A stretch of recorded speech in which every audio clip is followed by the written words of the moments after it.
going on? It's Ash here coming at you today in Clash Royale. Welcome to Season 11, guys. I have a great deck for you guys lined up today with El Shihi on the channel, going ahead and playing it as we do the first day of every season here on the channel.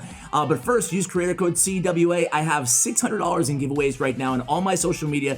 They'll all be linked along with my Discord. Another $100, $700 on my Discord. I have just enter it, guys. I'm giving away as much money to you guys as I can. As much money as I can that you guys give me through the creator code back to you guys in the community as I vowed to do so. So remember, creator code CWA. Big news, guys. Tornado's pull strength was changed. Previously announced at plus 100%, but the final change will be plus 65%.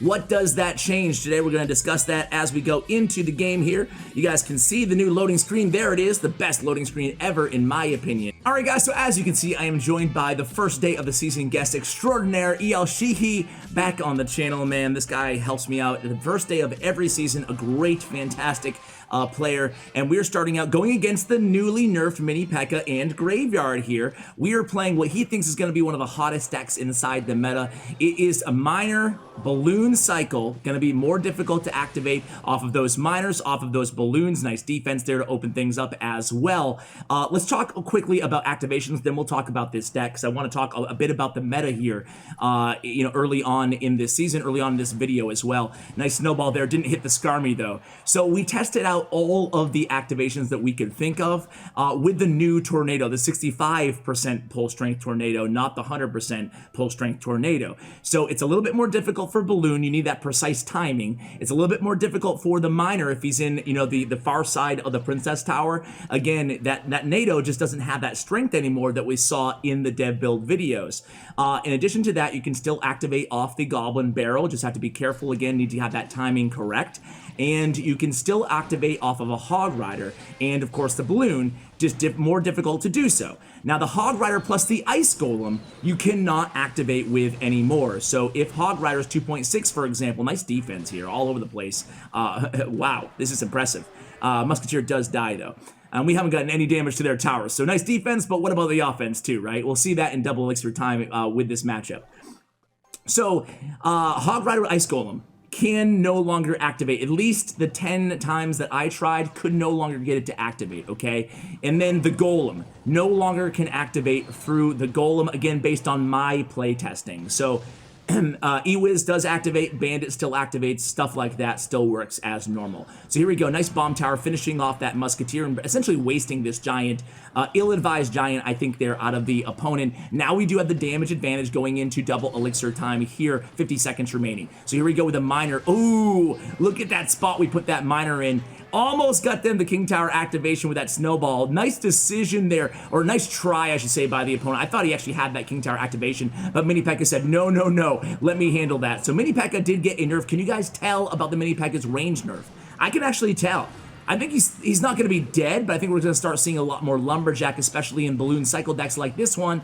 I talked to El Shihi, making sure I get the pronunciation right today. Tower down, there it goes. I talked to him about the two versions of the deck, the Bomb Tower version versus the Lumberjack version of the Balloon Cycle. He prefers the Bomb Tower right now, especially because Wall Breakers and Royal Hogs he still thinks will be in the meta. I think they will too. So this seems to be the strongest Balloon Cycle deck, but again, it's a matter of personal preference. So starting off with a win here, let's go inside the next match.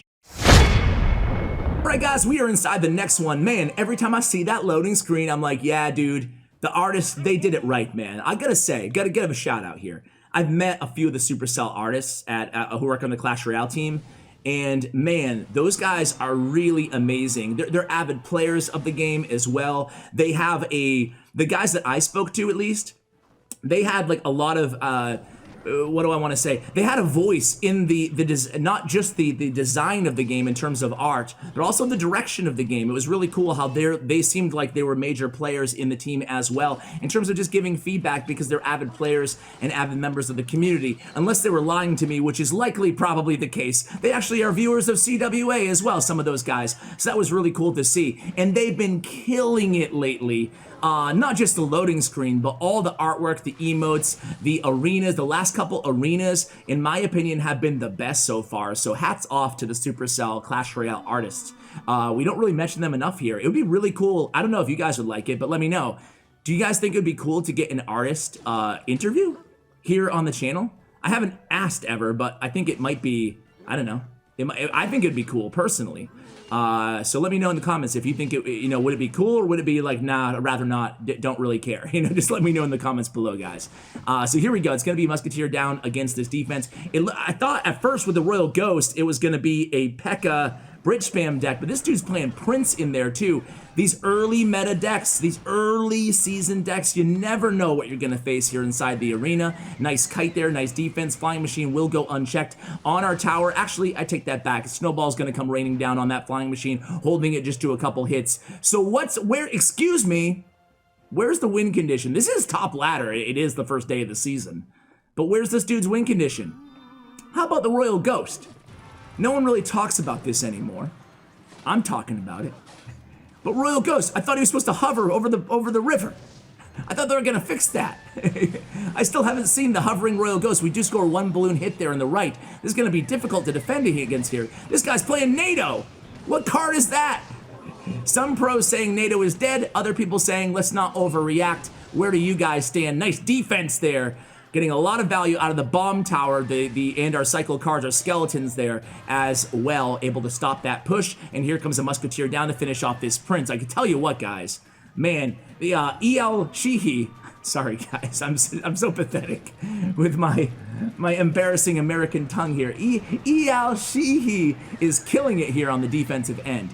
So here we go with that miner. Gonna get the balloon to the tower too. That tower's gonna fall from the balloon depth damage, guys. Log comes down to make sure we finish it out. Didn't even need the snowball, but that's gonna be GG there. Very well played. There were some dicey defensive situations in that match, guys. That was a good one. That was a really good match against a really strange deck. Anyway, let's go into match number 3, guys. All right, guys, here we go into the next one against Gabriel. So Gabriel is our next opponent. Yeah, I gotta say that with this deck, I mean, defensively, without the Tornado, we're seeing, I think it's really strong, It will be interesting to really, the thing I'm gonna be keeping an eye out for over the next few days is Splash Yard. With the baby dragon, with the Tornado, without using Goblin Huts. Goblin Huts is a card that, if you missed my video yesterday with Morton, he's on voice, he said that he thinks that Goblin Huts and Spawners will all be dead. Meaning that they just won't be good. I mean, of course you can use any card you want to, right? So there's the King Tower activation, a quick one off that miner, but okay. I was gonna say it doesn't matter, we're still gonna score a balloon hit, and we almost do. But yeah, the Nado still feels awful fast, I can't lie. It's really tricky to notice the difference between 65% pull strength and 100% pull strength, especially when you haven't been playing on the dev build, obviously, and you're used to the old Tornado with regular pull strength. So I'm really curious to hear from you guys. Sure, it was an emergency last-second nerf. I mean, that's what it was, and based on what it intended to originally be. However, I don't know. I mean, the duration is still cut in half, so there's no way it's a buff. It's just straight up a nerf. There's no way.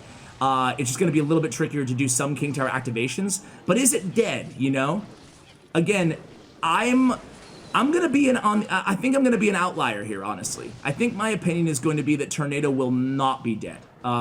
Even though it seems like, and this is always a dangerous thing to do, it seems like most of the pros today on Twitter are saying it's dead.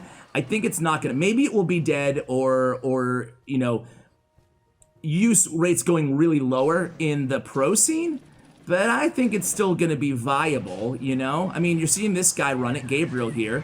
It seems to, okay, that was pretty weak. That was pretty weak sauce there, Did you see that Tornado? He just kind of pulled it back like for literally half a second, and then it took the tower down. Okay. Maybe I stand corrected. Who knows? Either way, let me know what you guys think. This is what we do here early season. We speculate, and that's what we're doing today. So it looks like we're going to have trouble probably keeping this tower up. Baby D just going ham on our left tower. And yeah, El Shihi says, forget it. Screw this. I'm going opposite lane trying to tower trade here. So we're going in, we have the balloon down, skeletons down to try to distract that Mega Minion, but they die to the very fast Tornado. We don't score a balloon hit on that right tower, so it's gonna be a 2-tower to 1 game here with only 15 seconds remaining here in regulation. Here comes a fireball down on that Musketeer. Baby D will finish it off. I'm not sure about that fireball, though. We're going to take that as license to attack here with the balloon in the minor combination. Again, log comes down for those guards. Nado is back in hand for the opponent. We go with a snowball here, just trying to get any chip damage. More importantly, trying to get that death damage of that balloon to the tower, and we fail in doing so. So here we go. A Musketeer and a Ice Golem to block their setup. A zap comes down. That's going to be trouble. Beautiful zap by the opponent, retargeting, keeping that Mega Minion alive. Mega Minion's down thanks to the King Tower. Baby D is unchecked there. We have Musketeer back in cycle for the Baby Dragon. We have a miner there cycled, very, very adeptly cycled a miner in the back to distract that Mega Minion here. So hey, somehow, some way, able to defend there. Can we keep it up? Snowball comes down. Nice snowball. It's going to mitigate all damage. Here comes another big push. We go with the bomb tower preemptively on the defensive end. Lava Hound reloaded for the opponent. We're just 15 seconds away here from triple elixir time. Here comes the miner. Guards are there at the ready. Baby D diverted by the balloon here. They have to, no, they don't have to Nado. Uh-oh. That was huge for the opponent not having to Nado on the defensive end. Now here comes a bomb tower again. We're getting an emergency situation. 58 seconds remaining. We go with the miner there to try to catch the miner. We catch the miner with the miner. Beautifully played. We get guards out of the opponent's hand. They kind of panic there. We go with the Nado here on offense. Ice Golem is down to block. Ice Golem is staying alive. King Tower on the Baby D. Baby D gets no damage. Fireball comes down. Miner comes down from our end. Here we go. Cycling skeletons in the back, just figuring the opponent is going to, but we can't break through here. Fireball and Tornado with all those air cards. We just can't get anything going. We cycle to another Tornado. Fireball's going to finish it off. They use it on the defensive end, strangely enough, giving us a little bit of an opportunity to minor balloon here. Nah, we're not going to be able to do it. They have Nado in hand, so that's going to be an unfortunate loss there. But hey, you guys can see the opponent really had every answer in the world to our deck. But hey, most importantly, we're doing this video to actually judge the new Tornado. And I have to say, in some situations in that match, it was fine. It worked very well. In other situations in that match, you could see how it wasn't the old Nado that we're used to. You know, in the old like 1 day ago, this match would have been, in my opinion, it would have been, you know, just over before it began. A really difficult matchup for us. But we were actually in it till the end. Was that because of the Tornado? I don't know. You guys be the judge. Am I overreacting? I don't know. Oh, and we're already in our next match here. Here we go here against Archer Black. Okay, let's give the Good Luck Golden Hog Rider, right? The Good Luck Golden Hog Rider, my second favorite. Okay, I can't go that far. The Inferno Dragon might be my second favorite emote. You guys see the new Inferno Dragon, man? In case you missed it, go check out my video yesterday with Morton. We showed it at the very beginning. The new Lava Hound, the new Inferno Dragon. About time they got their own emotes, right? I think those are two of my faves. And maybe the Golden Hog Rider is maybe my fourth favorite. Of course, Inferno Tower is still the #1 here in our tier list of emotes. I saw that on like tierlist.com or whatever that website is that everybody does the tier list on. They actually have all the Clash Royale emotes. They're just waiting to be ranked. So I thought about maybe doing it as kind of a bonus video where I post on the community tab, not as like a main video. Let's see if we can get an activation here off this. And we do. Nice King Tower activation. And the opponent playing a Tornado and the Mini P.E.K.K.A. So the opponent here, Archer Black, playing 3 of the cards that were nerfed. The Inferno, the Baby Dragon, the Nado, and the Bomb Tower does not pull that balloon there, Archer Black. And that's going to cost him the entire tower. That was very unfortunate there.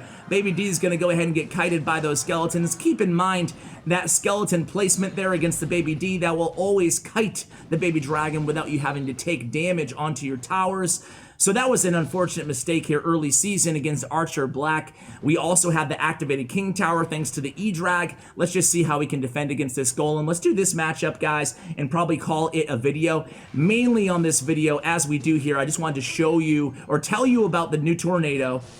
Give you some early speculation on how that might change things. I do think that 3 Musketeers is going to be a good winner. You can no longer pull them together behind King Tower without activating King Tower. I think that Balloon Cycle and 2.6 Hog Cycle will be winners in this meta. I do think that any deck that relied incredibly heavily on the Tornado, here we're seeing it used on offense primarily in a Golem deck. Again, I do not personally think Tornado is dead here. Interested to see what you guys think. I just think it's not going to be as effective, as dominant, especially in splash yard type decks. It might still be serviceable, both on defense and offense, to be fair. I think that you can still activate it with it on defense. So those who are saying, oh, it's great on offense, but it sucks on defense, or it's useless on defense, I don't think that's the case. I think the value is mitigated. There's no doubt about it, but I don't think it's useless per se. So here comes that tornado on offense. I mean, you're seeing the value right there on offense, though, right? I mean, the strength of that tornado on offense is definitely noticeable, right? We're able to defend with ease here anyway.